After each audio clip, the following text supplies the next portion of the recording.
Brief introduction, my name is Brad Shantz. I am facilitating the conversation today. A little background on me, not that I matter, but I am a business strategist and management consultant by trade, and I spend a lot of time with leaders learning how to deal with diversity in their workplaces. About 10 years ago, I met Jim Henderson at an organization called Off the Map. And Jim introduced me to the concept of staying in the room with the difference, which effectively meant learning to listen to the people in the room, learning to listen to the people with whom I'm working. And the most important thing that he taught me was to ask a question and then take a sip of coffee.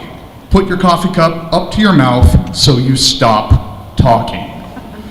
The most important thing in my career, changed my life. So Jim Henderson and Jim Hancock, his partner in crime, are going to be presenting a number of different things around staying in the room with the difference. And Jim and I were talking before this. So as we were growing up, we'd always been taught that there are two things that you never talk about in a public forum. That's politics and religion. We're about to talk about politics and religion in a public forum, and this is what we've been asked to do. So with this, I'm going to go ahead and turn it over to Jim Henderson. Jim? How are we doing here? Thank you. I just want to say you matter, because you just made me feel like you didn't matter.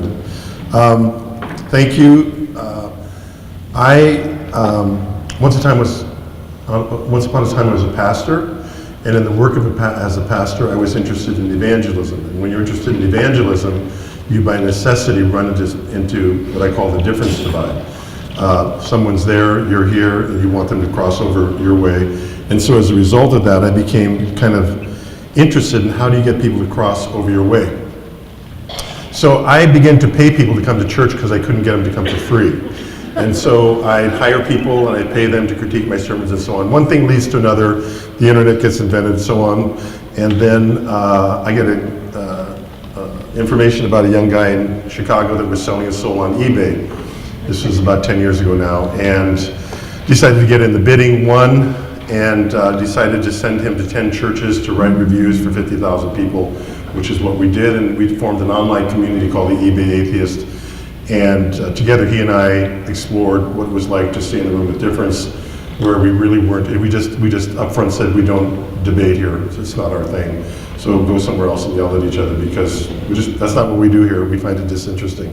So that led to some books, and I wrote a book called Jimming. I hired another atheist and took him to church, and we reviewed the largest churches, the ones you see on TV. We wrote reviews of those churches in a book. And then that book got distributed and fell into the hands of a number of pastors, one of whom was a man named Jim Powell in Peoria, Illinois. Peoria, Illinois is situated in the heartland of America, and it's in the Midwest. And if you've never lived in the Midwest or been there, you really owe it to yourself to go there and to at least drive through. And it will help you understand a lot of things about difference. And he called me and said, I think you might be interested in the story. I made friends with a Muslim imam and a Jewish rabbi.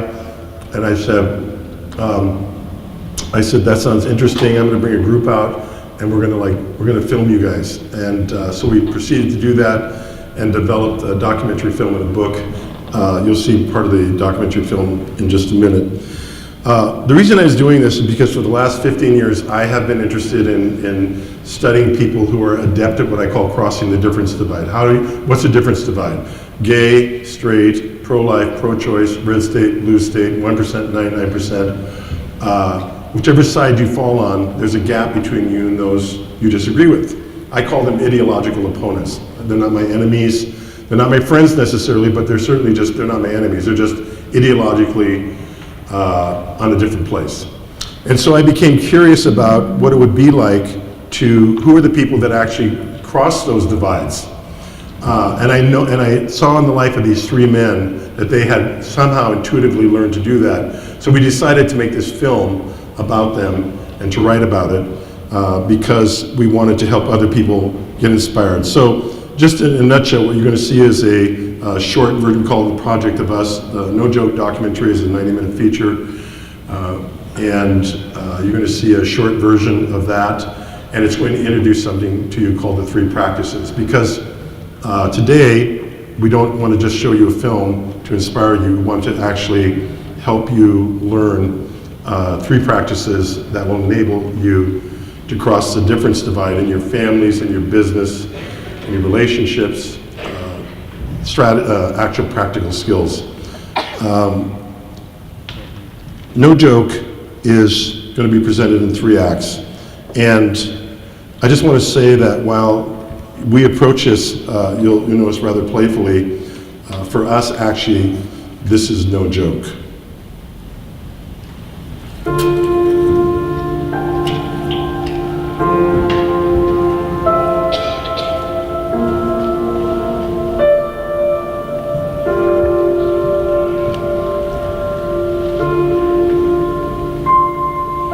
Jim Henderson describes himself as a sort of spiritual anthropologist.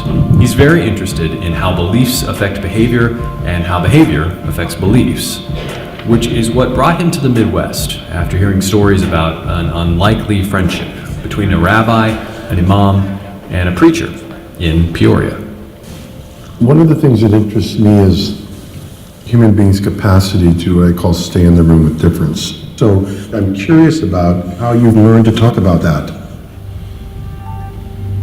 As I reached out to Daniel, there was a sense of I want to, and there was a sense it an adventure for you? There was adventures, a curiosity, there was a respect, and then I very quickly gravitated to him. We connected personally. There was just a genuine friendship there.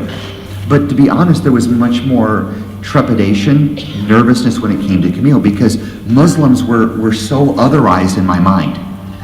And there were certain narratives that I had come to believe about Islam, and because I didn't know a Muslim, there was still this concern that most Christians would hold on to, that while most Muslims don't outwardly support or do terrorism, that there was this belief that secretly they're okay with it.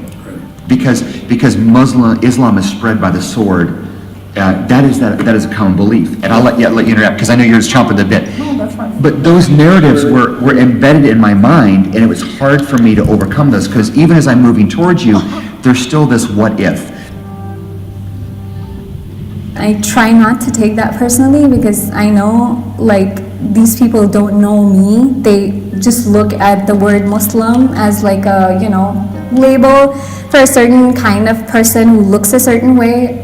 I know Muslims who, today the reality, because of the rampant Islamophobia, they have changed their names, because there is a real sense of fear of being stigmatized out there when you're known to be a Muslim. I know a lot of Muslims who don't cover their heads.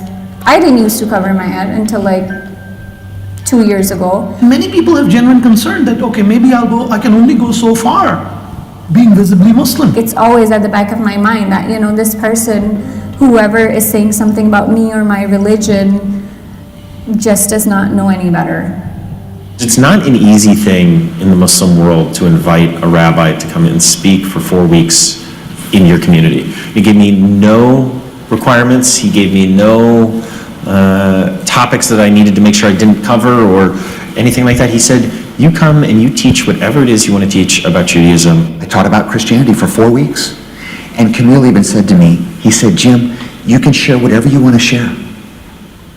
And then he jokingly said, you can even share the gospel. And I did. There is no fear here, right? There's no concern that, oh my God, somebody is going to say something and we are going to be offended. The Christians believe Jesus is the Son of God. It's in the Quran. You know what I mean? So it's already there. It's not like they're going to say something we have never heard before. And that really was the beginning of my relationship to the broader Muslim community in Peoria, because it meant wherever I went from then on, I was running into people that I knew, that I recognized, who knew me. So we had this level of trust that was already there. The freedom to be able to go into a mosque, not having to water down what I believe about the scriptures or the story or the life of Jesus. It was a beautiful thing. People loved it, It's almost like a world religion class, do you know what I'm saying? It's like a world religion class. There's nothing wrong with knowing about other religions. There are vast groups of people who are judging all of Islam by this tiny fraction of extremists. And for me, I guess, so I've heard the analogy equating all Muslims with ISIS is like equating all Christians with Westboro Baptist. And that's not a hard concept for me.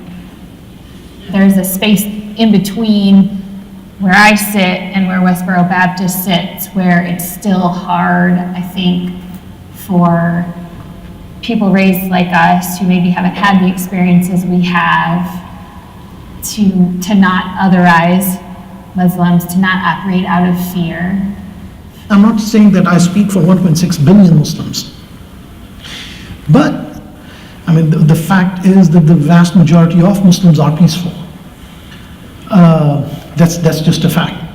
I'm really sick of people asking Camille to denounce ISIS. I'm just really sick of it. Because, you know what? Camille's mosque has denounced ISIS over and over and over and over again, and there are, 35,000 people in ISIS and 1.6 billion Muslims? And yet, over and over again, he gets asked wherever he goes, how come you won't deny ISIS? How come you won't point out that ISIS is evil? Aren't you really just supporters of ISIS? I'm just sick of the question. And, it goes against everything else I've said. I know that what I have to do is sit with the question. I have to sit with the people. But I don't want to do that. When they ask Camille that, I just want to stand up and say, this is bigotry. This question itself is bigotry. This question itself is racism. It's Islamophobia. And I just want to shake the person. And I know that's the wrong response. And in fact, all of the work that we've done together is about not responding that way. But there's something about that question that just gets to me.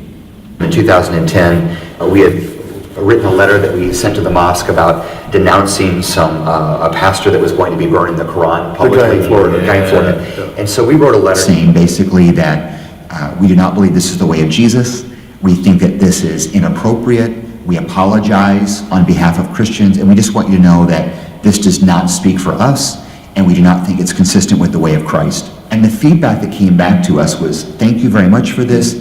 And then when I talked to some individual people, their comment to me was this: thank you for the letter, because we just assumed that a majority of Christians supported this pastor in Florida. And my response was, are you kidding me? But in the mosque, all they see is what's being portrayed in the media, and they make the assumption that this guy is speaking for a majority of Americans and a majority of Christians. And once again, that became another watershed experience for me, where I said, oh, we do the same thing to them. We see news of terrorism, and then we project that on the whole of Muslims, the same way that people in the mosque thought that this guy in Florida was speaking for all Christians. I understand history is basically just moving in one of two directions. Either we are moving in a direction of including more and more people in the project of us, or we are moving in a direction of including more and more people in the project of them. So what does it look like to include more and more people in the project of us? Jim Henderson has been watching people work this problem for a long time, and he believes there's a common pattern among those who are making progress. 3 practices they all work on, whatever language they may use to describe what they're doing. They are unusually interested in each other. They stay in the room with difference, and they don't compare their best with each other's worst. Henderson is careful to call these practices because he hasn't seen anyone get it 100% right. They just keep working on it. They keep doing everything they can for as long as they can because they want to get it right.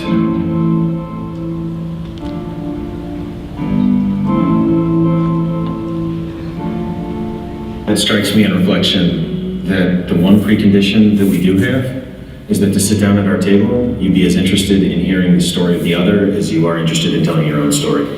Sitting on a panel with Rabbi Daniel and Imam Mufti, and the question is, what do you all believe about Jesus? Of the 3 Abrahamic faiths, you all have something to say about Jesus.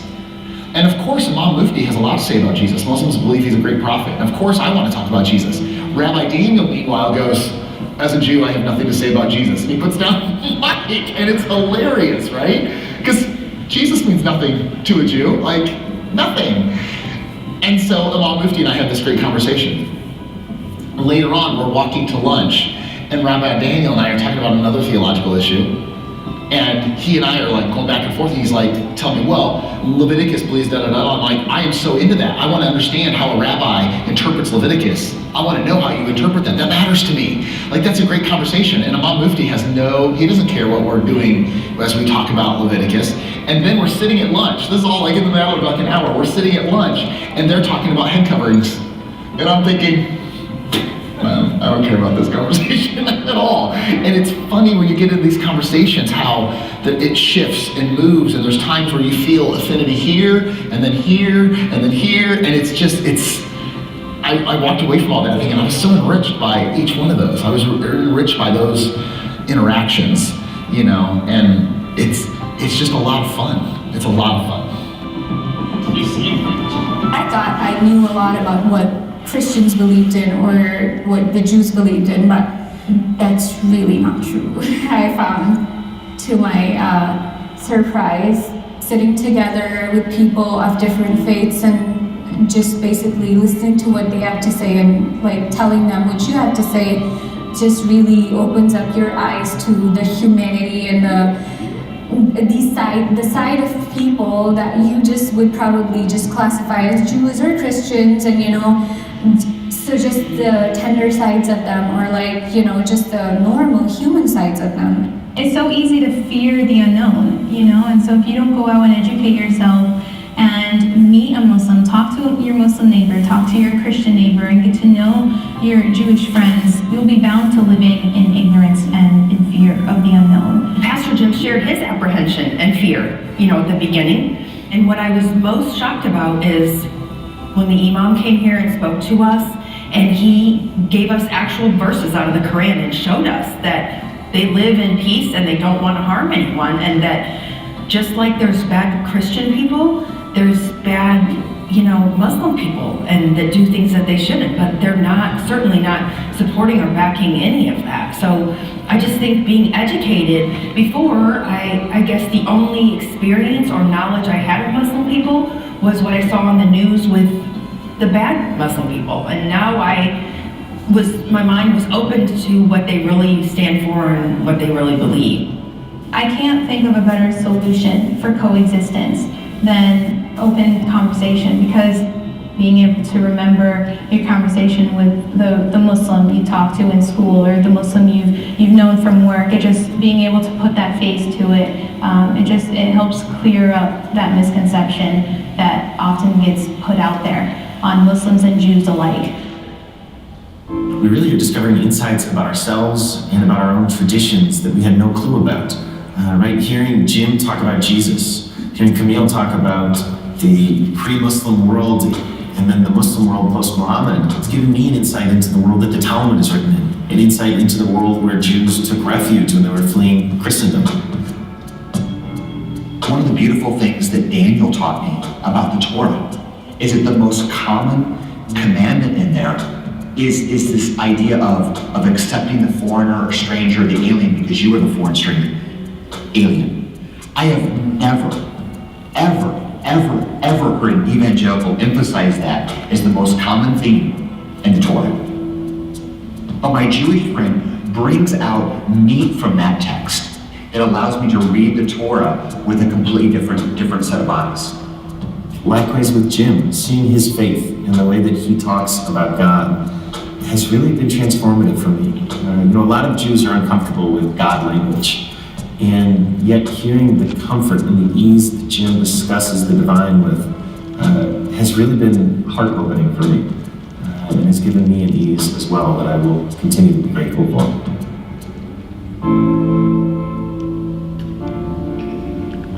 I think many people assume that to be in an interfaith conversation or be in an interfaith friendship, it has to come down to some lowest common denominator. And I've been a part of those things too, and they're really unfulfilling. We're not on that path.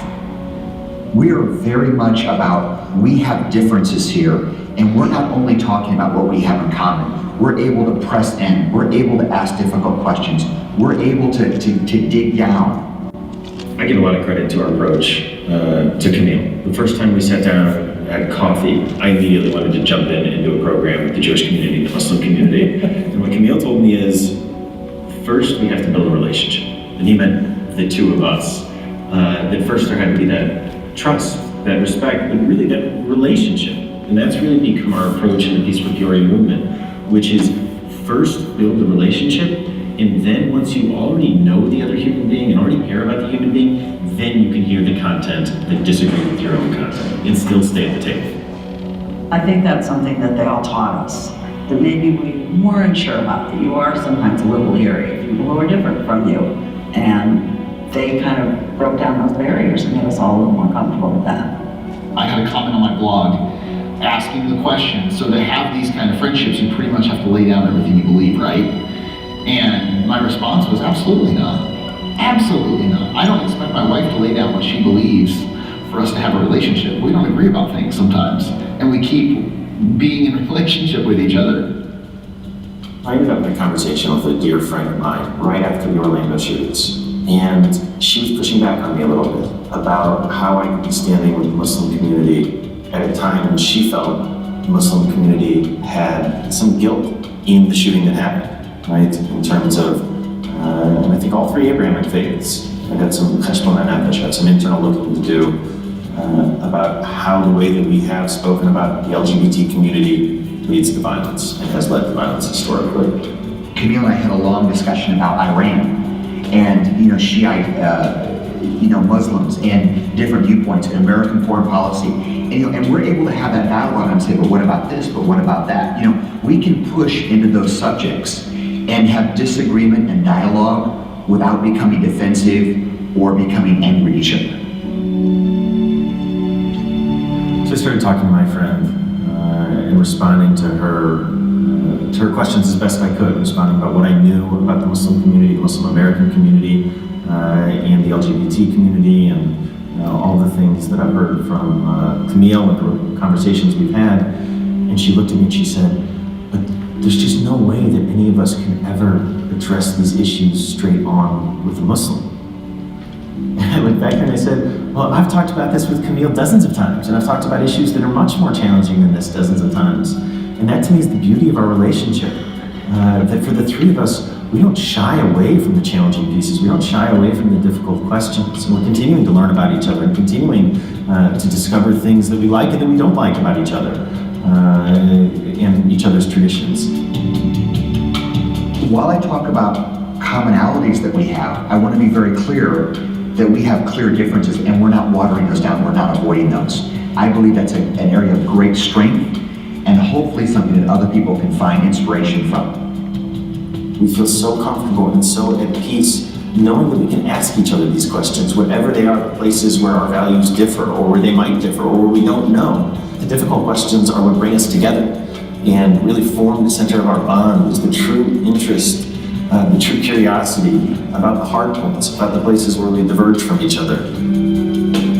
That's really the model that I hope that we can share and the model that we hope we can spread.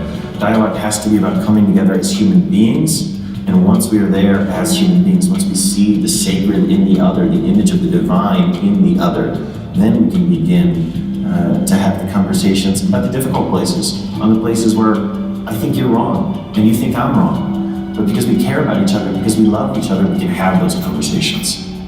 My friendship with Jim Powell and with Rabbi Daniel Bogart is not based on agreement. We can differ on some of our most fundamental beliefs. And at the same time, we can be tolerant with one another, accept one another, and respect our differences. When I say Camille is my friend, when I say Jim is my friend, I mean it. It's not a professional friendship, it's a real friendship. And so all of the work that we're doing, I believe, is about that. It's about just saying that the friend of my friend is my friend, or should be my friend.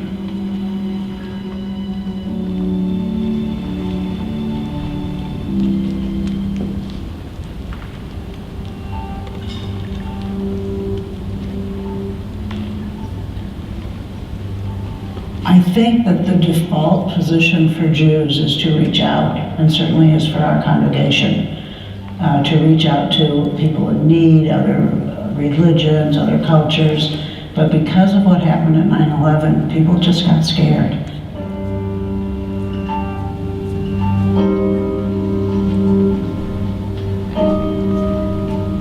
And that fear interfered with our natural desires to see people as people. The story for me starts really on 9/11. I remember I was working in Chicago Board of Trade. I remember the day. Like everybody else, just, you know, we were in shock. We were watching the events, my wife and I. Nobody really knew what happened. News was still pouring in. And then what I remember is they said, you know, go back home. Because we had Sears Tower like literally in our backyard. And I remember walking past Sears Tower because I had to take Chicago Metro. And I remember just staring up at Sears Tower in fear. Oh my God, something might happen. I was shaking. I remember watching an interview on television that night, and there was a professor of a university that was saying this is not representative of Islam as a whole. It's really a religion of peace. And I remember having a visceral reaction, just feeling very angry, saying that's just not true. That's just not true. Next day was work as usual. And I think that was one of the scariest days of my life. Because these are the same people in Metro, right, who I used to go to work with every day. But I really felt standing apart. Most of what I'd heard about Islam was, of course, from Christians talking about Islam. A lot of it was straw man arguments that would have been set up. A lot of them were proof texting specific verses from the Quran. And so I had those assumptions already in my mind that I felt I knew what Muslims believed. And so in my mind, the actions of these individuals represented the whole of all Muslims. I don't know if maybe everybody was looking at me. I was too scared to even think like that, but I do feel that was the day when I started feeling like an outsider. Christians are afraid that Muslims are going to come over and try to take over America and implement Sharia law and all this kind of stuff. But you know how afraid many of my Muslim friends are. Whenever you hear of a terrorist attack all over the world, the first thought that you have before you even can mourn the victims is, please God, like, do not let this be a Muslim. You know, you're kind of like stripped of that right to like mourn before you have to like fear. It's tragically ironic because there's this demonization of the Muslim community as being all-powerful, as being this great threat to the American dream, to the American promise, to the American future, when the reality is this is a vulnerable small community that's being targeted by those who hold the most privilege and those who have the most power. Whether we're black or white or Hispanic or Muslim or Christian, that's part of our whole country. That's why we're as strong as we are. And for anybody to be living in fear because of their religious beliefs or because of where they come from and what their culture is has been incredibly sad and scary, and it should not happen in Peoria or anywhere.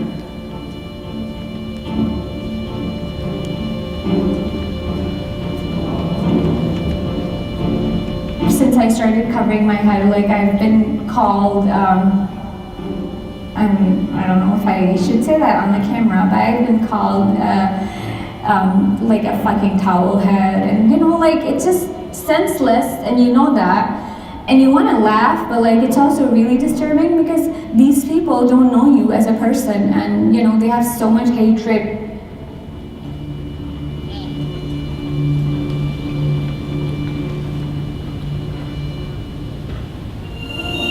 There's always been a sense amongst American Jews that once we start going down this path of otherization, where we're otherizing more and more groups, that it's not long until Jews become the next other. So there's a self-serving piece to it, as well as a really just a moral piece, that this is wrong, this sort of language. Before the election season started, before all the debates and, you know, all the candidates, you know, exercising their freedom of speech. I don't really think that we saw hate speech which was this intense, but in the end I do still feel like in this city, there's more love than there's hate. Hope I'm not proven wrong. I was talking to a Christian that does work with Muslims, and he says, whenever people say, well, you're just wrong about this, or you're wrong about Muslims, he said, my response is always, do you have any Muslim friends? And he said, never one time have I had a person that says you're wrong about Muslims that has a Muslim friend, or even knows a Muslim. You know what? If I don't ever interact with a Muslim, I don't know how scared they are. I only know how scared I am. One hand, the kingdom of God is out there. We need to be sending a message. If I do not know, other religion, I'd rather not speak about it before I learn about it. For so many of us, we don't see Muslims, we don't see individuals. All we see are these sort of imagined realities of what we think Islam is, or what Muslims are, or this grand conspiracy, or whatever it is. And so for me, the real goal is first and foremost to demythologize Muslim Americans and just begin to see them as Americans who are Muslim, who are engaged in the same project of America that we are engaged in, who are not primarily concerned in their everyday lives with ISIS, but with, oh my God, is my 16-year-old gonna drive okay? And how are my daughter's grades? And how am I gonna afford to pay this? I mean, human beings. I think that we need to recover what it is when Jesus calls us to love, that love is the highest ethic. And we like to say that, the greatest commandment, we all know, the greatest commandment is love. But when it gets down to brass tacks, it's specifically to love your enemies. No, you don't get any applause for loving your kids and your wife and your friends. The real work is in then how do we love those, even if we perceive them as enemies. And I'm clear to say, I don't perceive Muslims or Jews or any other religion as my enemy. But even if you do, even if you believe in a geopolitical sphere, hey, there are enemies in the world, we are called to love them in tangible ways. And at the minimum, that theological commitment to love requires me to be in conversation. You start hate, this is like a seed of a weed. Weed grows very fast, so is hate, And love does not grow that fast because love needs a lot of tenderness, a lot of care.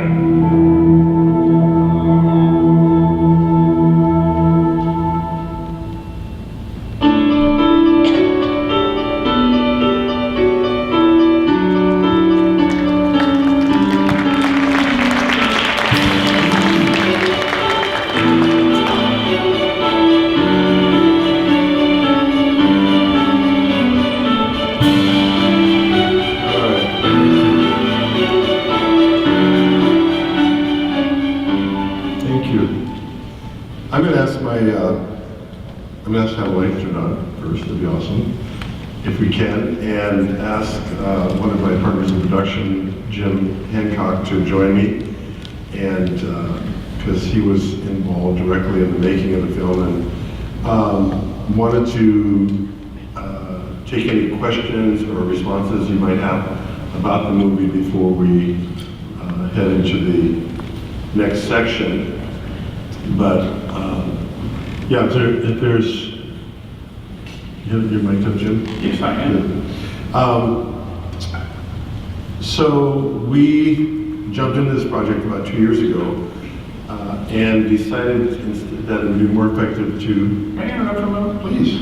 I would love it if you would talk to each other for just 30 seconds about something that stood out for you. A question that was raised, or a question that was answered, or an aha, or a oh crap, or whatever.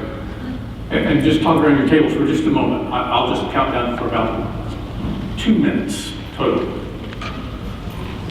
And when we say thank you, it's the same thing as Nate. I think what stood out for me is yeah, and that's always been, I think that's the thing that has stood up for most when someone has complained about a race or religion or or women or men, anything else. Yeah, I always say, don't generalize, don't stereotype. You can't do that. There's not a single thing in this world that you can generalize or stereotype.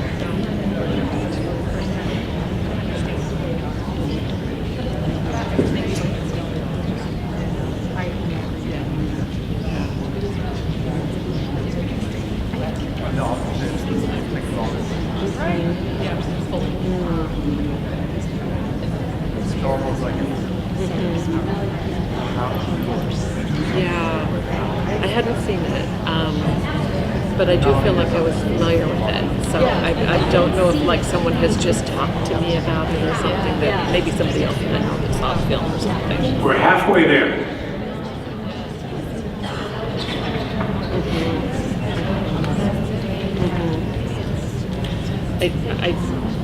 I was just going to say, I feel like there are these little models popping up where this is exactly what's happening. It's various cultures or religions or races that have been at contradiction that are now coming together in unity, specifically to find commonality.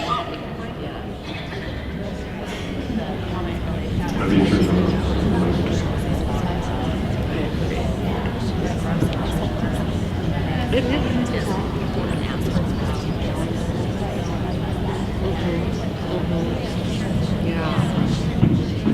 Yeah, I think we need more around the world.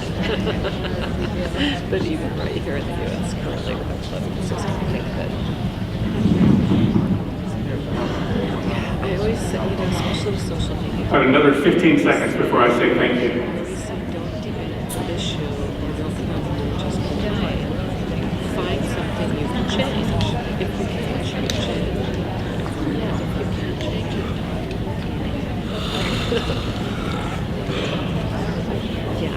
yeah.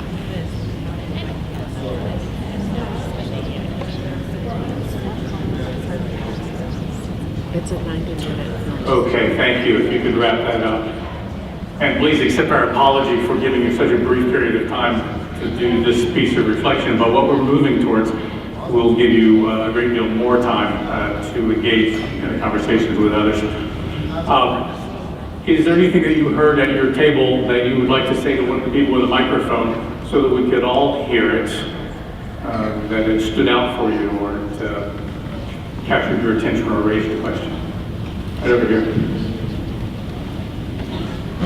Yeah, you'll notice we don't actually hand mics out here for all the reasons that you can imagine. So he'll hold the mic, all right? Hi, my name is Teray Miller, and I am on the board of Leadership Snohomish County. One of the things that stood out for me was almost the last thing that was said, and I'm paraphrasing, of course.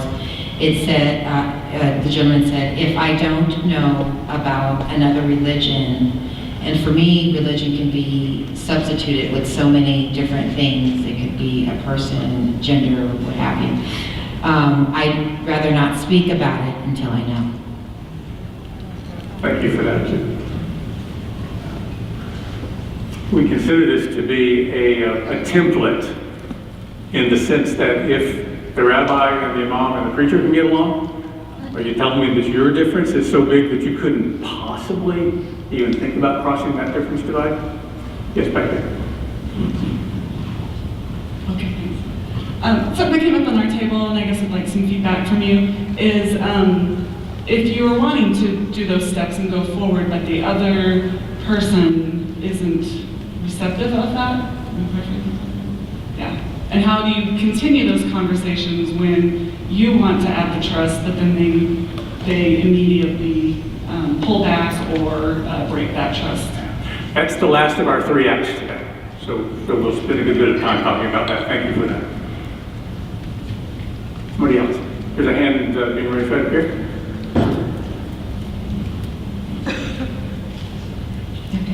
We talked about the combination of relationship and information, that it took the relationships connected, established between the 3 leaders.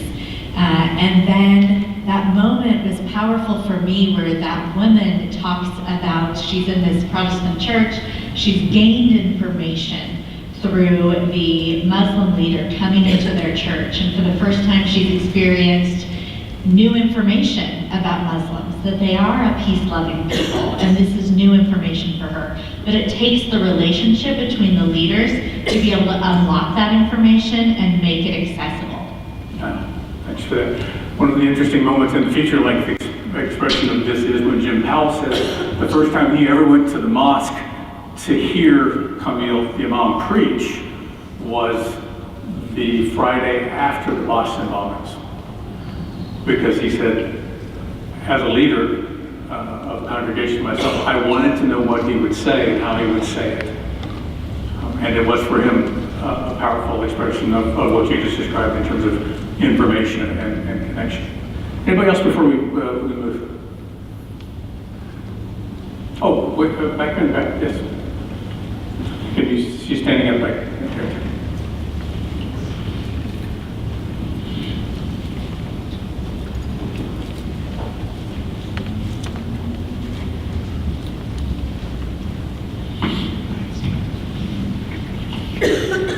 Good afternoon. My name is Sonia. Thank you so much for making the time to make this important enough to do the work. We need more of it. I just had one quick question regarding the rapport between the three men. Leaders in their own right, willing to come together on a mission at the same time. Throughout this, with their differences that they discussed, is there anything that wasn't presented here that took them to a different level in terms of their differences? That's a really good question. They moved through a series of expressions and pushbacks, and they make reference to some of that. Yeah, but what about? And they did that freely over a period of 5 years. The Imam was the one who put the brakes on the rabbi who, after their first experience together, said, oh, we should get our congregations together. And the Imam said, we should know each other better, meaning we should know each other better.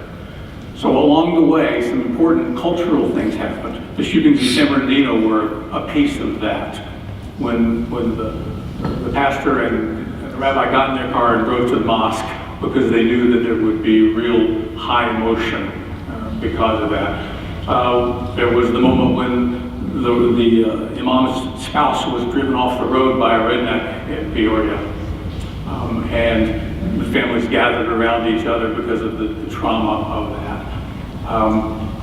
They had to get through the fear, each of the three of them, of saying the wrong thing or asking the wrong thing or the right thing in the wrong way.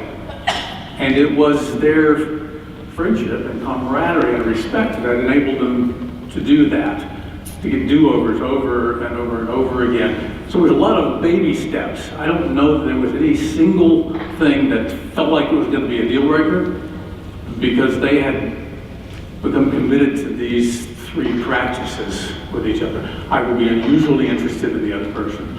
I will stay in the room with difference. And they've had some powerful differences. Maybe as close as it got is when the rabbi and the Jews started talking about Palestine and the Palestinian territories. That can be a deal breaker, right? But it hasn't been, because though they continue to disagree, with the evangelical circling around with his own ideas about that, still they stay in the room with difference. And finally, that they have pledged to each other and to themselves that they will not compare their best with the other person's worst. And that has gotten them over all of the bumps now for 7 years, give or take. Did I answer the question you were asking? Sorry. Go ahead, say it again. Sorry, I just wanted to know our question that was brought up, your question to the group I brought up, is that my initial instinct to view this was that there was a level of ease. And so that made me feel comfortable in that, to be able to see myself in that space on a broader level. And my question I brought up was like, how do we harness that and then and move that forward? So. Yeah. So there's a moment in their lives together where they've done this class at a local university, each talking about whatever the subject was on that day from his point of view or the point of view of his religious expression. And after that, they go over to the rabbi's house to watch a ball game. Now, mind you, the imam doesn't care anything about American baseball at all. If it had been cricket, they'd have been up at 2 a.m. in the morning and he'd have been all about it. But he was there just eating snacks and paying attention and working on his iPhone and all that stuff. But there were the three of them watching a Cardinals game, and the rabbi's spouse, who was also a rabbi, came into the room and said, I feel like I just walked into a joke. These three people here, and they all laughed because it's true. Every time they get together, they're such funny people. They're very serious about their work and about their mission, but they're very funny people and sarcastic, and they have a lot of fun with each other. And that's where the ease comes from, of looking the other person in the eye and say, you are so full of crap about this. I'm sorry. I just don't agree with that at all, and here's why. And the back and forth of that over a period of half a decade got them to the point of ease where they can defend each other, as you heard the rabbi did. Yes, please, sir. Right, thank you. And sorry, this will be our last moment before we move on to the next thing. I'm Frank. Frank? She's not going to hand you the microphone, I'm sorry. It's okay. The question is, you talk about the differences and how they disagree. And I know this film is in 3 parts. Is that right? This meeting we're having right now is sort of in 3 parts. The short being the first, and then this being the second, and then another thing. Okay. So do you show in some other part of the film where they have differences and how they talk about that and how they go through that? There's a bit more of that in the feature length expression. There's time in that 126 minutes to sort of air out the relationships and to hear from their congregants and from other people in their community. When Jim said that we went out there to find out if it was real, we came to the conclusion after we heard from members of the city council and people in all 3 congregations and just passers-by, somebody from who had 3 generations in the civil rights movement and a diversity VP at one of the local universities, blah, blah, blah, blah. We came to the conclusion that either these guys are telling the truth or we were in an X-Files moment in which this was the broadest, deepest conspiracy we've ever seen. It's the former. The people in that community respected these people in much the same way as they've come to respect each other. So, before I so rudely interrupted you. Yeah, thank you. You did a great job. Hey, I'm interested in 2 things, context and application.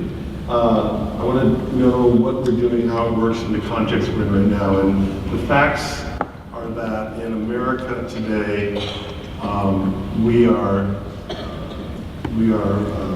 experiencing more and more religious upheaval, anxiety, conversations. I wonder, what happened to Starbucks? I wonder 2 things. What it's going to cost them to close down 8,000 units for a day and train people because one person clearly did not know what to do under stress, and what it would have cost them to hire someone or had to do proper training ahead of time. I just wonder about those 2 numbers.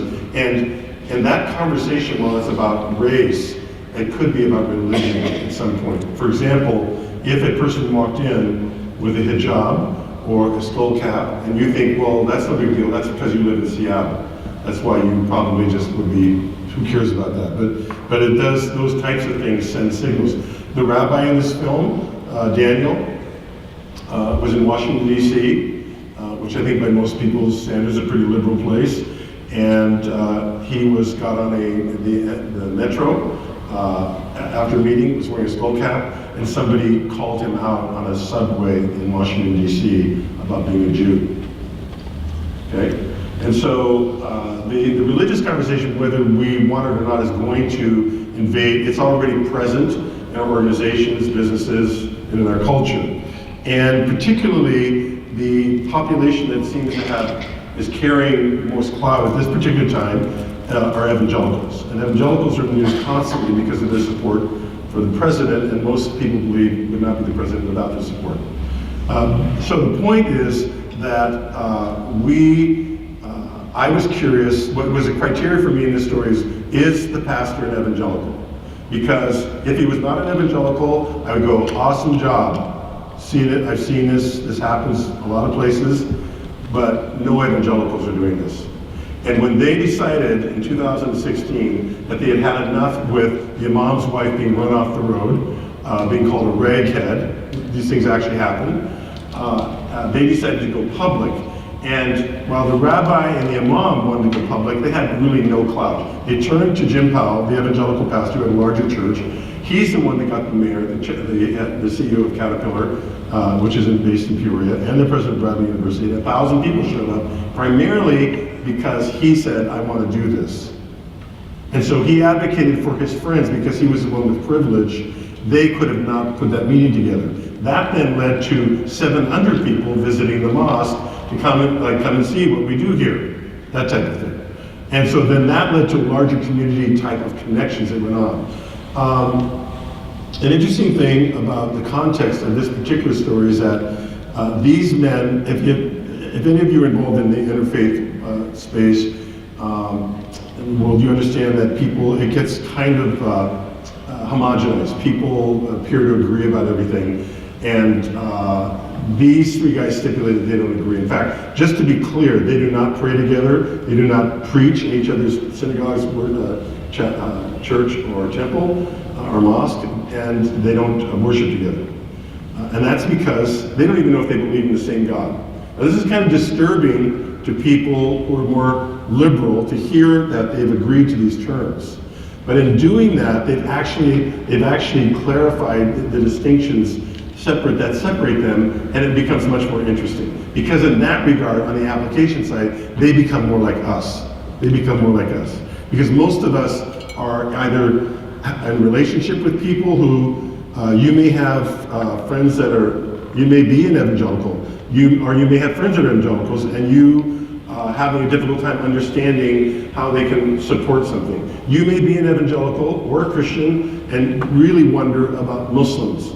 And you may worry about Jews and Israel and what they're going to do. Or you may be an atheist, and you may wonder, like, who cares? Why are you guys fighting, right? Or you may be an evangelical and worry about, why you're an atheist, what do I care, right? And so what becomes more interesting is, how are we going to do this thing of connecting? So the three practices are the ways that we believe human beings can actually start to connect. And we've been testing this in a group setting for the last year. And bringing people together that we call ideological opponents. That is, if the topic were religion, it could be people like, which is what we're going to do today. The topic is religion, and the framing question is simply, if you are Muslim, here's what I worry about. This is what I worry about. Evangelicals, Muslims, atheists, or Jews. Choose one. This is what I worry about. Now, what we wanted to find out is, will people actually express their opinions? And if they do, what is the setting that you have to be in? This is a really thoughtful group of people, and my question is, how do you spread this kind of thoughtfulness? How do you distribute it? How do you get it into bite-sized pieces for normal human beings who don't, either because of upbringing or education or opportunity, are not situated here and aren't asking these questions, and for whom even the word dialogue is like not a word they use in their normal day-to-day language. It actually would be intimidating to people. Even the words empathy are words that people are not accustomed to using in the context of their. So the question becomes, how do we take this and distribute it? It's kind of like salt. Salt is it's the only rock we eat as human beings, by the way, and it resides in mines. And so if you really wanted salt and there was no distribution system for it, you'd have to run off to the nearest salt mine and lick the wall. That would be it. And then this all gets very expensive, time, tickets, getting to the place, licking the wall, the whole thing, sanitary, the whole thing's complicated. And so somebody went in and figured out, I gotta get this to market. They broke chunks of salt out, and they started breaking down finally. They finally got it to the point in 1928 where they realized what the real problem is We can't get salt out to the masses because it sticks to itself. The smaller you make it, there's moisture. Until Morton Salt, 1928, discovered magnesium carbonate. And it allowed them to actually create salt so it could be distributed. That's why you can go into any restaurant. There's this thing on the table called salt shaker, and you can pick that up and you are an expert suddenly in the distribution of salt. They delivered it to your table. It's usually a clear bottle. You could throw the bottle across the room. It would not break, and you can see it, right? And so how did that happen? Why can't we do that with attention or understanding? Why can't we get it distributed so that an ordinary person, this is what has been interesting to us. How do we break this down into a level so that ordinary people can participate in the whole idea of understanding and empathy? So, I'm going to hand something out to you now that explains the group that we're going to run. And here you go. Because I've had this sort of fixation with like a movie like this normally, you watch a movie and go like, awesome to be you, right? That's it, thank you, see you, bye. Please buy the movie, whatever. And that isn't enough for me. I don't understand that world. The world I want to be in is like, what you should be asking is, and this was coming up, what do you want me to do about it, right? How can we make that happen? The question is, what if the person doesn't want to play? They get in the group and they don't want to play. How do you get people to respond? Those are the questions that normal human beings want. So how can I take this and put it into practice? I'm really only interested in practices. I'm not that interested in philosophy, and I'm really not that interested in dialogue or even discussion. I'm certainly not interested in debate. I think all those things are way too idealistic for normal human beings to attain. We're just not demonstrating the capacity for it. I don't have that much time left, so I can't spend 20 years trying to teach everybody the way they should be, right? We have to find another way to engage people. And so we've been working with a model that we call the 3 practices, and we put people in a group, and this is what we're going to do today. Let me explain to you a little bit about, there's 2 sides of this. One side is kind of the overview of what we're doing today and the way we approach our work. But the side that I want you to look at is called the 3 practices. And they are, I'm usually interested in others, which mainly means I'll out-listen people, which means you simply do not talk. And it turns out, because we're all attention junkies, if you will listen to me, I'll let you. Right? If you will listen to me, I'll let you. And so one of the most effective ways of changing people is to not talk, at them. Because people, we're attention junkies, we like it. However, when somebody's saying things that you disagree with, it's very triggering, and you can end up wanting to argue with them. That's the normal response. How do you avoid that? Practice 2, I'll practice staying in the room with difference. We don't break up when I find out you voted for the wrong person. People are breaking up today. I don't know if it's worked into your organizations. I'm certain it's probably worked in some of your families and relationships. But parents and children, relationships, business colleagues are breaking up over the political environment we're in. They literally cannot talk to each other, which is an astounding thing. They're willing to sacrifice hundreds of thousands of dollars to not talk about something. And so it isn't like there's not a bottom line to this, it totally is. There's an economic impact by the fact that key people are leaving businesses because they don't want to have to talk or be talked at by someone else. Well, what if they could learn how to talk? What if? The 3rd practice is I'll stop comparing my best with your worst. When we're arguing, what I'm looking for is a weakness in your argument. And then what I do is I jump on it. And I say, well, there's an inconsistency. Did you know this and this and this? And you go, well, yeah, but, and then my real goal there is to intellectually humiliate you, and to break you down so that you can't find your bearing and continue to argue with me. And I want to demonstrate dominance. Well, what if we didn't do that? What if instead I actually expose weaknesses in my own argument? And I said, here's stuff I wonder about the position I've taken, for example, right? Here's what I wonder about. What if there is no God? I spent my whole life thinking there's a God. Well, what if there isn't? Atheists don't believe in God. I work very closely with atheists. They make complete sense if you hang out with atheists. It's a way easier proposition than the one I'm presenting. I'm honest. I happen to believe in God, but that doesn't make it real. Well, that's called getting grounded people. As a result of that, I have very close friendships with atheists. Not because I agree with them, because they're not used to a Christian actually talking to them that way. That's all. I didn't say I agree with them, I just said, I totally understand your position. It turns out that human beings just want to be understood, right? And so what if we could do that? So we decided to form a group and test these ideas, because I thought, well, this is awesome, this is great, yay for us, I wonder if it works, and I wonder if people will put this into practice, and I wonder if it changes anything. Let's try it. So for the last year, so we've been working on this for about 15 years, and the last year we said, let's get people together, because the environment we're in right now is just rife with opportunity to find people who are called what I call ideological opponents. It's just easy pickings, right? If they'll trust you, that's the tricky part. So we set up a group, and I just want to say it's not a free fire zone, a debate, discussion, or a therapy group. It's none of those things. And I want to reiterate, it's not a debate, it's not a dialogue, it's not a discussion. We're not attempting to do those things. Actually, those things happen, but it's usually after the fact. The skill, we're going after one skill. It's an exercise that expands our capacity to understand people with whom we disagree. Think of it as CrossFit for civility, okay? CrossFit for civility, or high impact training with just one focus.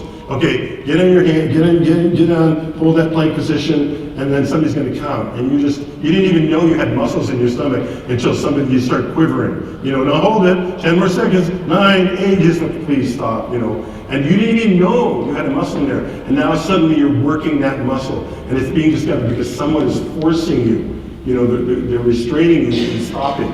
You're agreeing to it, you're paying them to tell you to do this, right? You're paying them to do this to you. And if you weren't paying them, you wouldn't do it. And then you still don't want to do it even though you're paying them, right? We're weird, we're complicated. So we're trying to expand our capacity to understand with people with whom we disagree. It's great that we can sit around and be an echo chamber, but it's too dangerous today, honestly. It's just too dangerous to not try to grow. It's too dangerous. And I don't think the world's going to get all of a sudden like peace, love, and joy is going to break out next year or something. And I don't think if we had a whole new political environment, this is the world. This is the world that's coming to visit us. So there's no superhighway for crossing the difference divide. The three practices serve as a map that enables us to traverse the space that separates from each other. Okay, now here's what I'm going to ask you to do today. Do you have anybody in your family that just triggers you religiously? They just are so certain, of their position. They're just so certain. And you don't really talk with them because they don't want to talk with you, actually. They just want to say stuff to you and hope you'll... I'm in DC on Monday, and I'm doing one of these. And it was a group of 25 Christian pastors and a Muslim woman who was there as an observer. And this topic came up, like, what is it that worries you about evangelicals, Muslims, Jews, or atheists? And she got in the circle and she said, what worries me about evangelicals and about Christians is that they really want me to believe Jesus is God. They really want me to believe that. And they want me to accept Christ as my personal Savior, et cetera, et cetera. And she said, well, Muslims revere Jesus and they revere his mother, and they actually do. But he's like a prophet, he's not like God. And so what I worry about is they won't want to be my friend.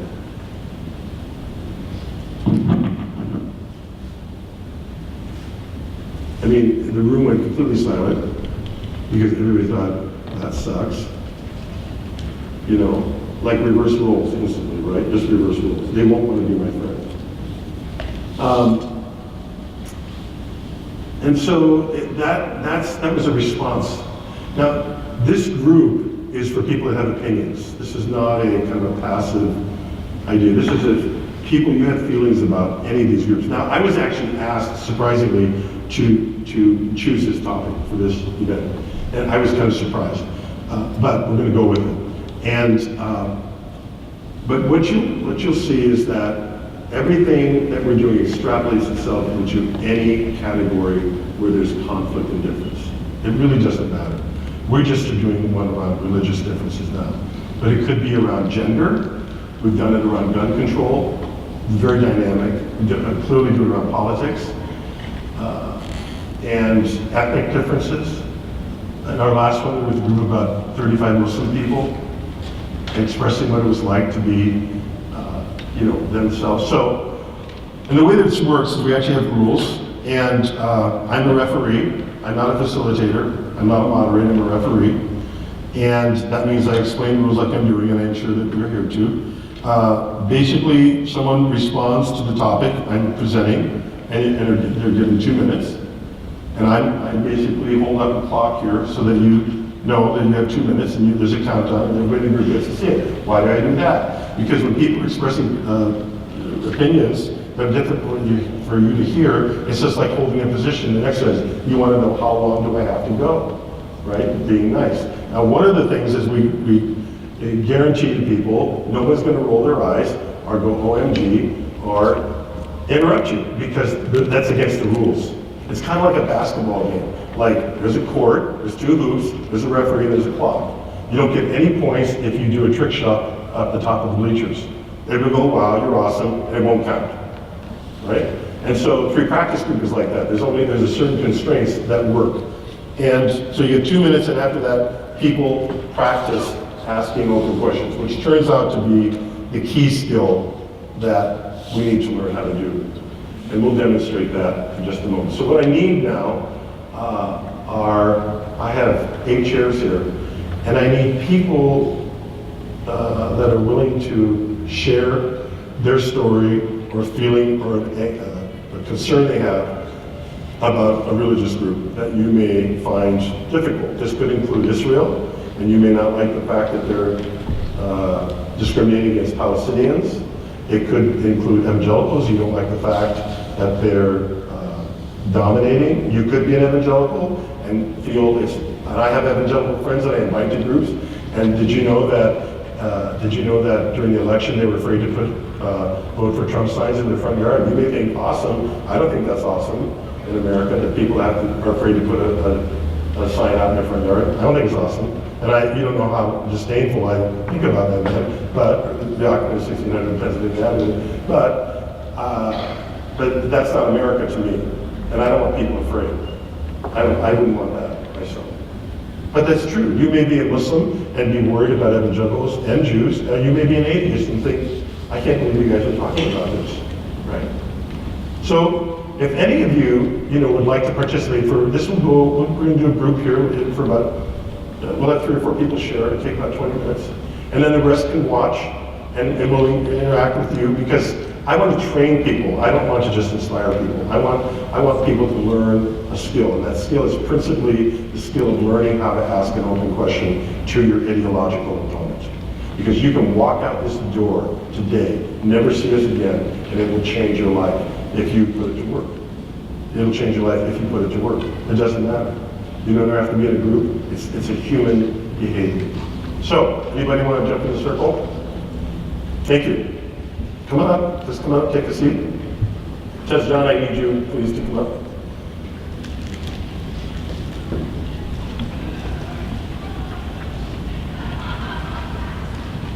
I was in Boise, Idaho a month ago, and the topic was gun control. Boise, Idaho, gun control. If you know about Idaho, doesn't everybody have a gun in Boise, Idaho? The answer would be yes. Except I was in a very liberal environment. Have a seat. I can take a couple more people if anybody else wants to jump in. And I had a circle like this, and I knew that in that circle there was no one that was for the Second Amendment, really for it. They were either against assault rifles or they were for, but there was no one. It's like America needs more of the Second Amendment, like gun rights. That's what our founding fathers meant when they wrote in the Second Amendment. And you coming up? Are you coming up? Thank you. And so I looked at the group, and there's about 250 people, and I said, there's got to be somebody here that just wants the Second Amendment to be what it is, according to you, And I said, could somebody please help me? I need somebody that will stand up for the Second Amendment. I said, consider this a really bad altar call, right? And this guy comes out, not mine. He says, Al, I've been an NRA member my whole life.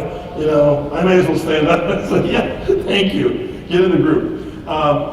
So people have microphones here, and what we're going to do, and if any of you would like to come up close and just stand around them, you're welcome to, or, you know, I don't want you, we're here to learn. So if you want to stand closer, you can. There's mics, or if you're happy where you are, that's fine.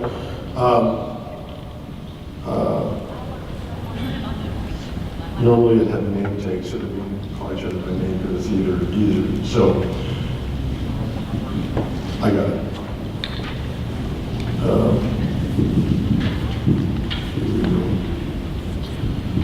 So we work with one question, right? This is not, we're not just, what it said, we have just one question, and that has to do with what is it about one of these groups that worries you?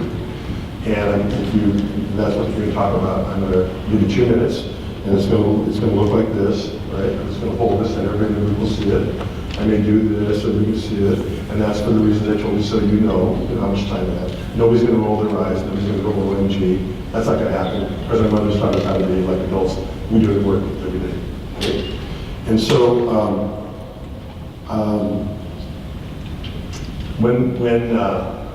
when I say thank you, I won't say 3 thank yous, like Nate was. He was very polite. I'll say 1 thank you, and that please stop. Thank you translates, please stop. At the end of your 2 minutes, anyone in the group can ask the person a clarifying question, and a clarifying question, open question. And it's usually preceded, I find it helpful in order to stay on track, to precede that with, I'd be curious to know, or could you please help me understand? Those 2 phrases can be really helpful as starters, because it'll commit you to an open question. Here's what an open question is not. I can't believe you said that. Right? I can't believe you said that. That's not an open question. That's we're shutting down. Right? Now, I know we want to say those things, but we're not going to do that here. Because this is a practice group. Think of it like I said, CrossFit, disability. We're doing something to get in shape, and then hopefully it'll make some difference in our lives. So, with that, how are we doing? We good? Jim Hancock, are we good on time? Are we good?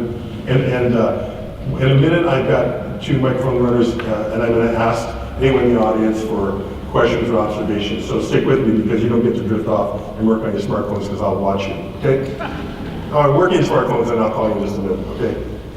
Here we go. Who'd like to go? Who'd like to start? What is it that worries you about it? You look like you want to start. What's your name? Lisa.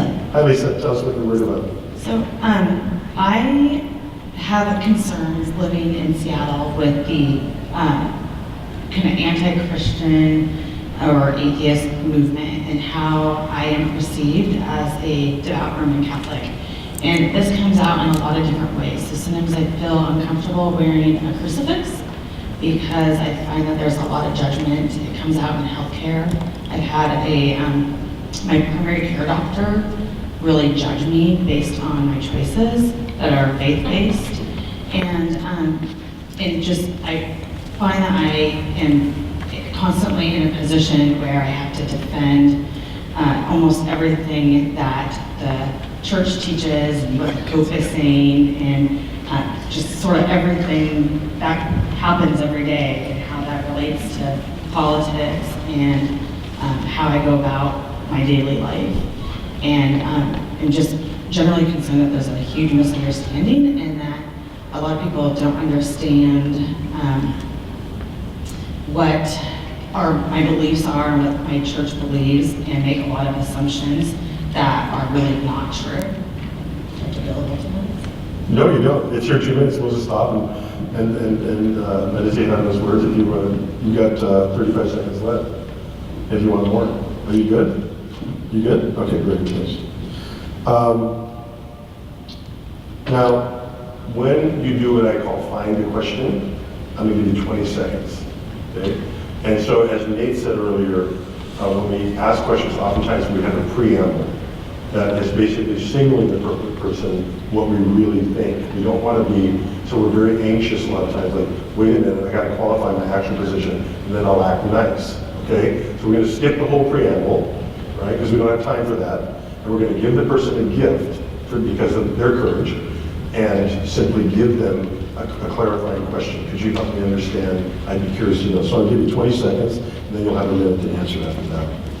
Anybody like to follow up some questions for Lisa? Yeah. Lisa, I'll be curious to know how you respond, how you feel when people are judging you based on your religious faith. Thank you. I try to be really loving and kind and provide an explanation that is reasonable and finds common ground. But I do find that I sometimes have to get really defensive and feel really personally attacked, and that people think I'm ignorant for believing what I think. Yeah. You can use the mic, just hand each other the mic. We got it. Thank you. What would you like to have or see or have them ask you so that you would be feeling comfortable? Did everybody hear that question? Could you hear that question? You could. Could you say it louder, just now, please? When you encounter those difficult moments, what would you rather for the other person ask you so that you feel comfortable? I think it's in how the questions are actually asked, or the tone sometimes of the statements that are made. They're really kind of just like finger pointing. Like, I just cannot believe that you would think that, and that's just insane, without actually asking me, like, well, why is that you? I love talking about my faith. I'm really happy to answer questions about it. And as soon as somebody comes in and starts, that attack, that personal attack, I have to be like on the personal.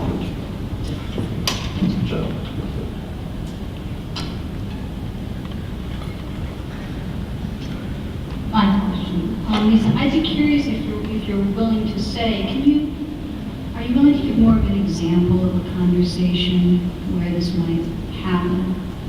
Can you say more specifically about a story? A really good example is related to birth control, and I actually had a colleague ask me some questions about birth control and got into some, she wanted to know if I use birth control, and I told her that I don't, and she lit into me, and she was kind of screaming in my office at me about the church's belief about birth control and how crazy that is, and that there's all these babies or moms and babies in Africa dying because the church won't support birth control, and it just, she didn't even give me a chance to actually defend the belief, and that's just one example. Here's one more question.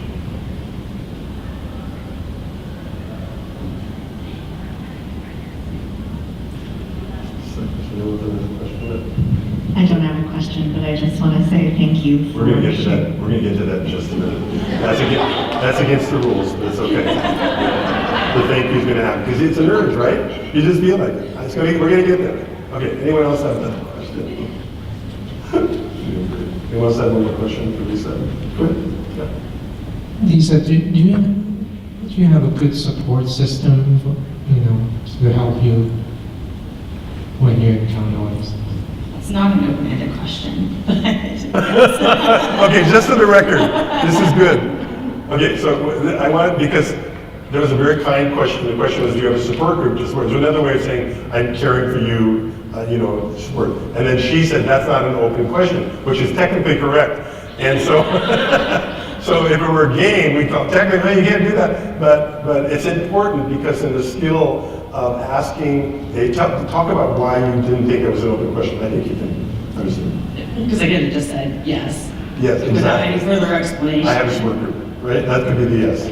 So what's another way he could have asked that question, you think, that would be, make it feel like a clarifying question? Can you tell me a little bit about what support network you have for these issues? Okay, the reason we do that is so that we can learn together how to actually, this is a skill. This is the only skill we work on in this group. Okay, this act of becoming experts at asking open questions and clarifying questions. Okay, great job, thank you. Someone else like to take 2 minutes and talk about what it is that you worry about as it relates to religious groups and the impact that they have. There you go. Your name? Carrie. Carrie, would you please make sure you speak up so everybody can thank you. It's okay. I worry that with the dominant Christian culture in this country, that we are losing compassion and support and the social networks needed to support the poor, that we elect people that are ripping away the safety networks of our society, and that these are people of predominantly Christian faith that are doing this, and I worry for the poor people of this country. So, you want more time? Good. So just prepare your questions for, I'm sorry, your name again? Carrie. Carrie? Carrie. Carrie, apologies. Thank you. An interesting fact, observation I should say back, who knows what facts are anymore, right? Anyway, an interesting observation is that when we do this, we started with 3 minutes and it turned out to be too long, then we just went to 2 minutes. And what we discovered is that when a person feels that they're not being judged, they generally take somewhere like a minute to a minute and a half max of the 2 minutes. Rarely do people actually talk up to 2 minutes. I don't know what that means to you, but I find it fascinating that it has something to do with the anxiety people are feeling, like nobody's going to jump on her, we're not here to do that. And then people get to the point, because there's something about hearing our own voice in a non-judgmental environment that enables us to get clearer, and it also helps us to know what it is we want to talk about. Okay, having said that, questions for Carrie? Carrie. Just fire myself, okay. So, questions? Really interesting. Really interesting. Yeah. Terry, I wonder what you would hope things could look like in our society and in religious communities as it pertains to people in financial need. Yes.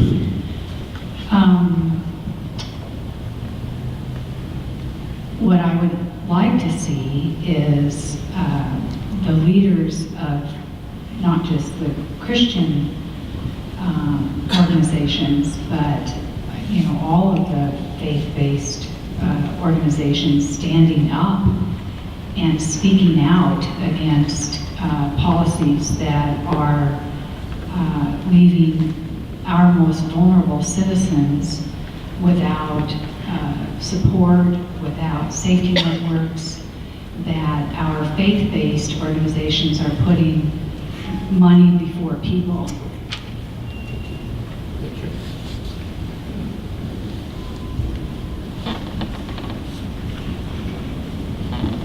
Terry, I'm wondering if you can share an example of how a faith-based organization has put money before people. I'm not certain that faith-based organizations are, because I don't participate in that. But what I don't see is the leaders of the faith-based organizations taking an active role in when policies are made that are detrimental to our most vulnerable citizens. And so I look at the lack of people speaking out, people of power and leadership speaking out as being in agreement with these policies. What do you see them doing instead? Nothing. Tell me more. I just see them I don't see them in the communities saying, I am the pastor of this church and this is wrong. I am the leader of this faith-based organization and we are leaving our most vulnerable citizens without housing, without food. We are taking away food stamps from children, and I am outraged. That's what I want to see. Anyone else have a question?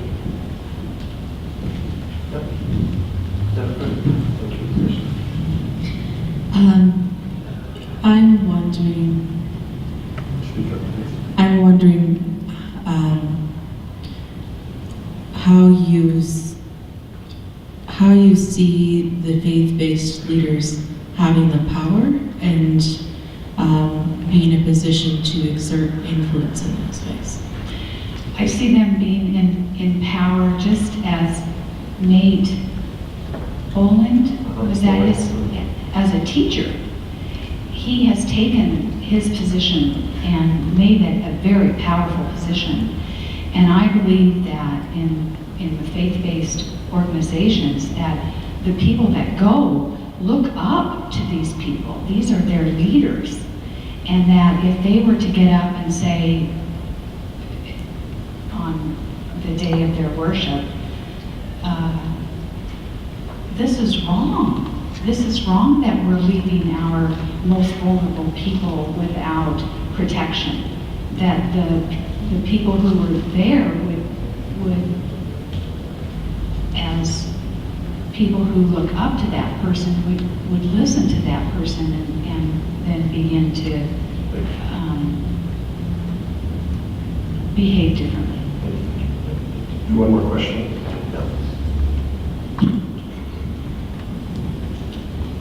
I'm really curious to know, I'd love to know more about how you know that they are not currently doing that.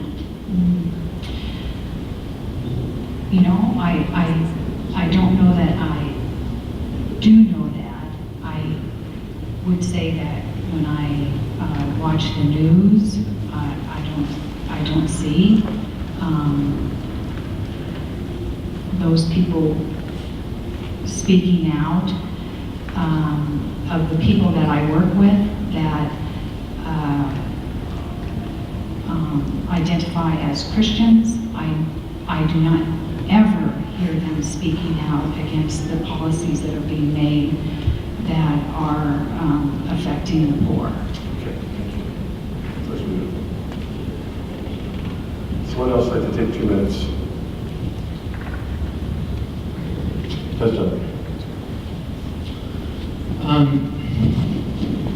I worry about the future of this country. I am originally from Turkey. It's been almost 18 years for me to experience and continue my life in the U.S. The direction of the country is very worrisome. The division, the polarization that are taking place right now, it is very worrisome. And in particular, I'm worried about a group of people among the evangelical Christian community who not only believes but also have efforts to put out a nation-state narrative for a future of this country. This country built by immigrants, and I wonder, is this country going to be continue a nation of immigrants or a nation-state country like Germany, England, France, and that division and what brings on the ground, it's worrisome. I would like to see more human-centered communication among the people of diverse communities in the country.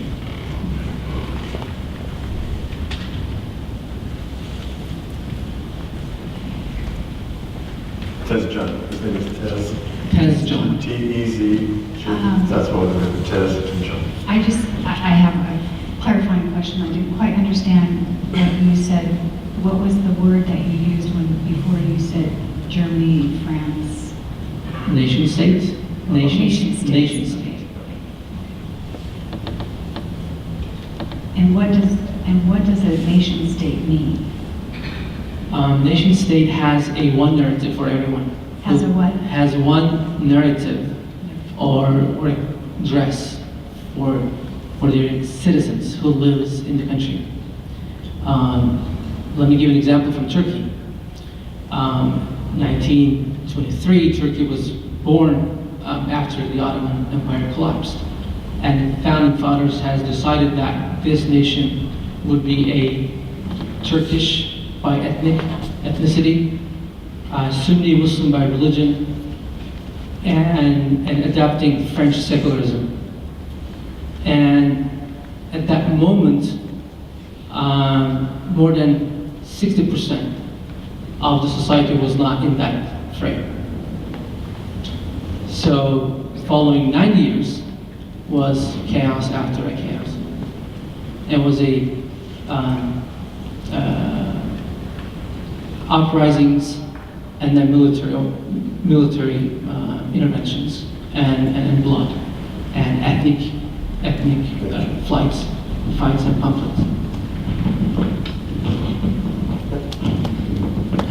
I have a question for you. I'm wondering if you see there's something that we could choose to ponder or do as individuals to help keep this a nation, multiple, not a nation state, but the other, there's something that you personally see that would be helpful for people to do.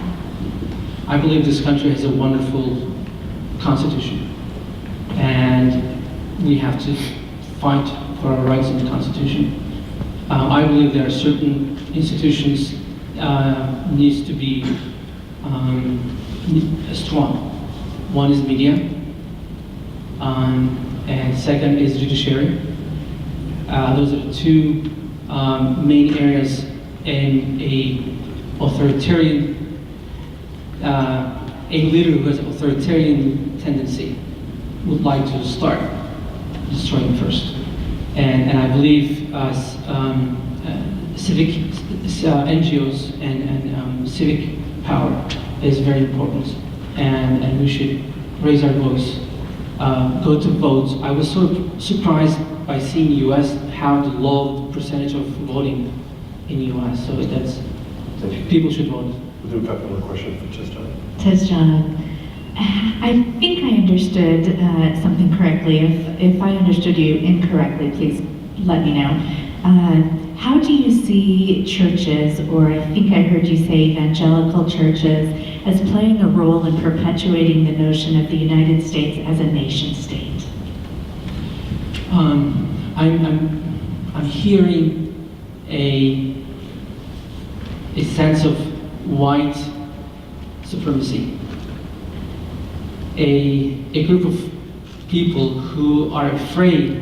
It looks like, to me, I see them as the rug are taking under them.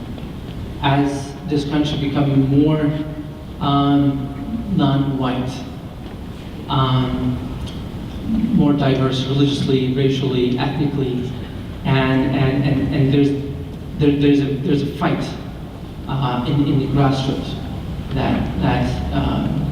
and evangelical community has actually opportunity to turn this around. One more question. Hi, that's John. I'd be curious to know what personal experiences that you or your family or your loved ones might have had that really worries you. Definitely. When I was in South Carolina, having my master's at Clemson University, I was walking out of Walmart with my friend and his wife. And she was called by this lady, old lady, and she said, "Go home, this is not your home." And I can name many occasions like that. It's a big moment that people have fear about whether they will be welcomed in this country or not. Thank you. So what we're going to do right now is, this is kind of a speed round for the sake of keeping things on time. If anybody has a question in the audience or a response, or either you want to ask a question, raise your hand, we'll come to you, or you just like to ask a question about the process. If anybody wants to do that. We've got people, yeah, Brad, get back there, thank you. Do you have your hand up? Yes. Do you have your hand up back there? Okay, good. You want to release them? Okay. Yeah. Regarding the process, Yep. is there significance to the number in terms of 8? No, this is a small group. Normally it's between 10 and 30. 30 is the max, 20 is kind of perfect for maintaining eye contact. This is basically the antithesis of Facebook. You know, FaceTime is better than Facebook because you can't generally do this on Facebook. So that's the number we've generally runs between this size up to 30, and then after that people have to watch, or we do a fishbowl thing or something. So yeah, thank you. Yeah, Lisa. Hi, my name is Anne. Thank you for coming here. I was actually, as I was listening to the conversations, very surprised at how many of the narratives were based on personal experience rather than research on each person's part.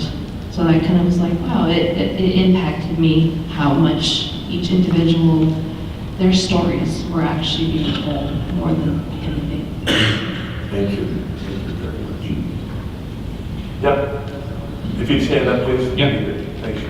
He's not going to hand you the mic, don't take it personally. So we were talking at our table about how, especially in the film, it seemed like relationship with the three of them predicated their ability to wade into dangerous territory, which normally what would be dangerous is difference and conflict and stuff. And so that relationship was the foundation that allowed it to be built on. And so this exercise is done with 8 strangers in front of like 100 strangers, so the opposite of that. And so is this type of practice one better done where relationship exists, or does this practice meant to build the relational? Go there, Jim. Thank you. Thanks for that question. That's really right. The process that these guys went through, we sort of reverse engineered to describe what we were hearing from them. So when we boil it down to these 3 practices of excuse me, being usually interested, thinking of the difference, not comparing my best with your worst, we are describing what Jim has seen in a lot of places, what I've seen in a few places, and what these guys demonstrate very clearly in their storytelling around the table when they were together, and each of them separately.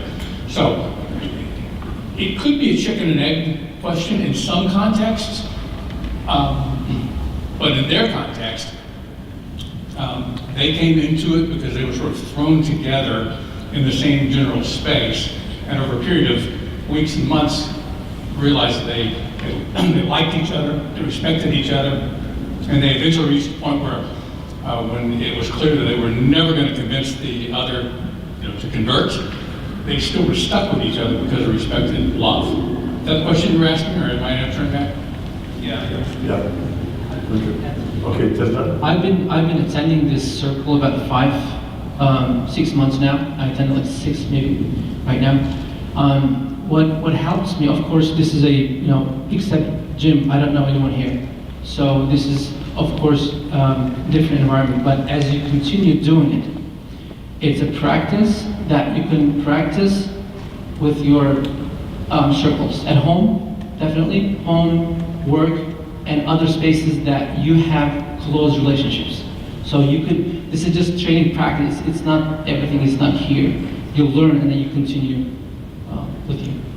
I actually use this in my business all the time. As a management consultant, I go into boardrooms, I'm sitting in front of executives all the time, that they expect me to tell them what it is that they need to do next.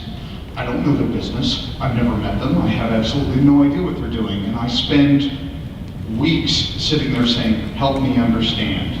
And often the business problem that they think they have is not the business problem they have, it's something else, but it's by building that relationship and asking those clarifying questions that I'm able to dig in. Lots of times we find differences between the executives in the room, and then I effectively have them do this amongst themselves. So this is largely informed by my curiosity about the answer to your question, can this actually scale? And if it can't scale just in public with complete strangers, I doubt that it's scalable. But it's all predicated on the fact that this is a normal human behavior. Nobody's doing something they've never done before. It's just that we don't do it in a disciplined way, a consistent way. Like, we all know how to do sit-ups, right? If you really want to. But why do we pay somebody, no, do it this way? You know, do it this way. Then there's a thread on your nose. Anybody's ever had that? The thread on your nose one, it just tortures your stomach. It's like, why do we do this? So we all need training in the experience. But at the baseline, everybody can walk out of here now and just take something about this that they learned and apply it in their own context. And so if we just wait till everybody who's close learns this, it won't, we can't get it distributed. We need to test it in an open place where nobody has any emotional attachment to each other and find out, can we actually find, so as it relates to the growing cottage industry of dialogue and understanding empathy, which is a number of different offerings, we see ourselves upstream from that whole thing, trying to do one thing, and which is to simply ask an open question. So we'll take another observation, a question from the audience, and then we are going to wrap this group up. Anyone have a? Yeah, here in the middle, Lisa.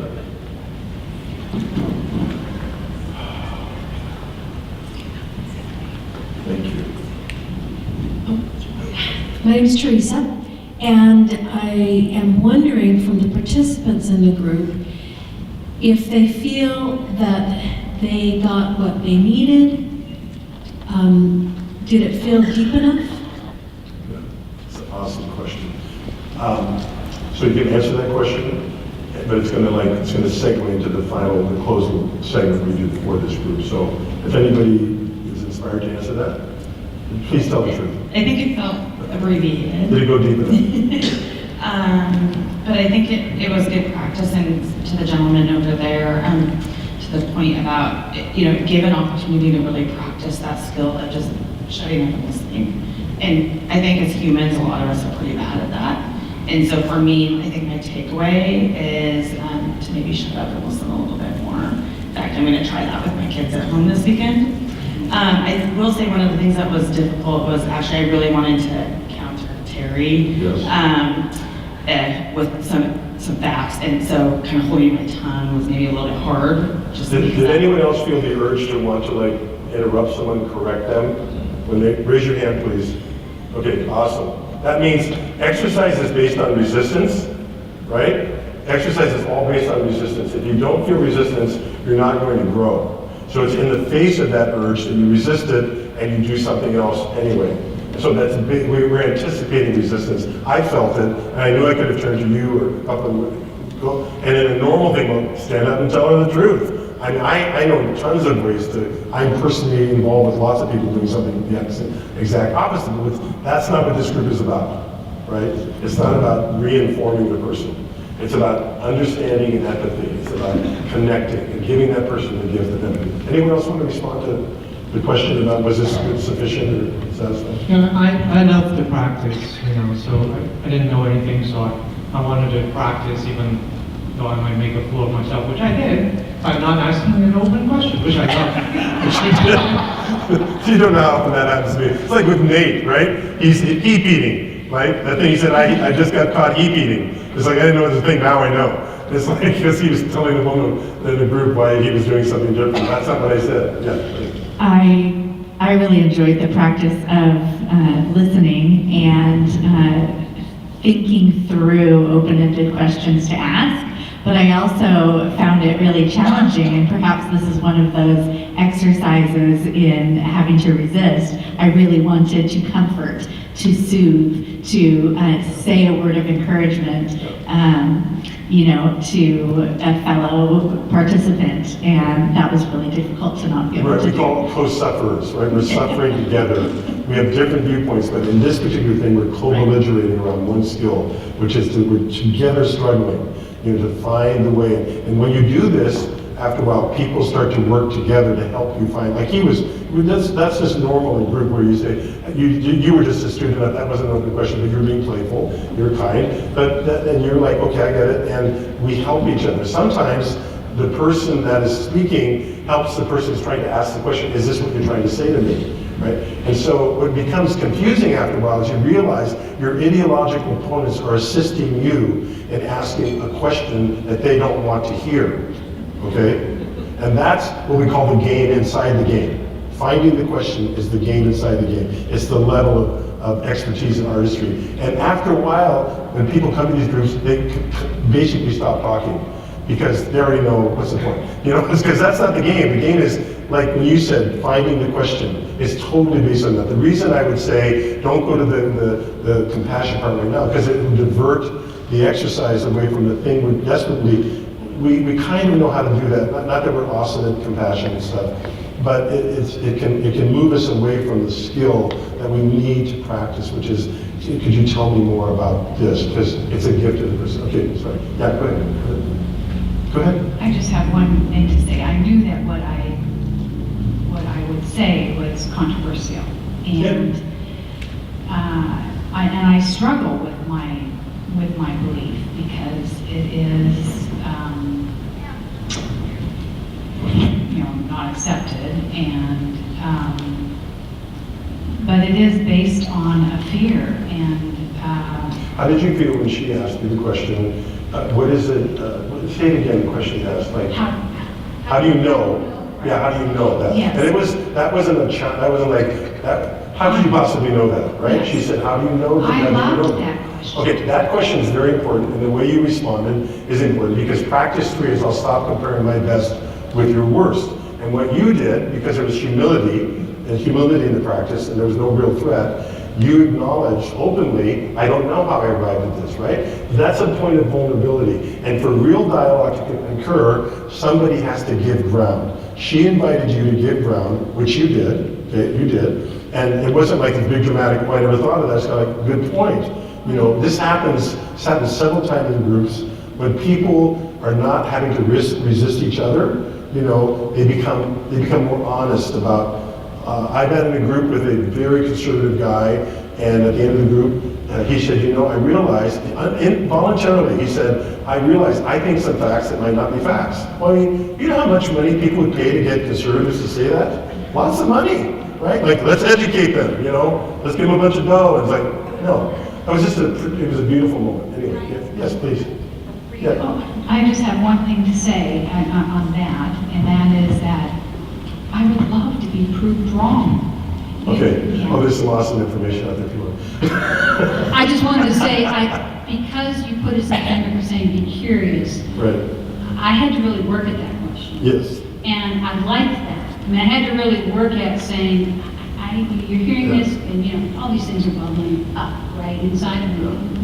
Ask something that feels like the right thing to ask. I mean, I had to work at the question, finding the right question. That's why we're here. And so, in a group experience, a lot of times people know you're working hard, and when somebody asks 2 or 3 elegant questions that are given, people will actually high-five you.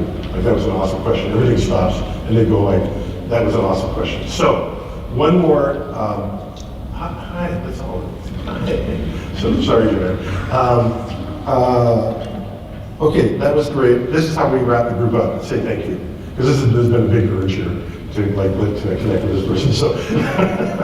So we close by saying, if there's someone you'd like to thank, you know, be specific about what it meant to you, hear them, give them that gift. There you go. I guess I would like to say thank you to Tess John, and also to Lisa. Because I came up here feeling like I didn't have anything to say, but because of what both of you said, I'm like, oh, I could talk for 10 minutes. And so that reminded me that all it takes is to be curious, and I feel like I want to listen to all of you more now. A couple more people. I want to say thank you to everyone who had the courage to share, particularly to Lisa for sharing your personal story. And, you know, if I had shared, I would have shared my fear of the church doing harm. And you shared a story of harm that happened for you. And it was very educational for me, because I have perhaps been somebody that has had a different perspective on that, and it was really enlightening for me to hear you share and shine how important your faith is to you. So thank you for being vulnerable and for giving me new insight. Someone else? think I just want to thank everyone for coming to the chairs, and then for the questioners for really being so thoughtful. Just to sit in a circle with folks who are thoughtfully listening and then trying to ask heartfelt questions is a very affirming thing to do. So it's affirming to be on both sides of that. So maybe everybody could give a round of applause to these people. You guys can have a seat there. Thank you, guys.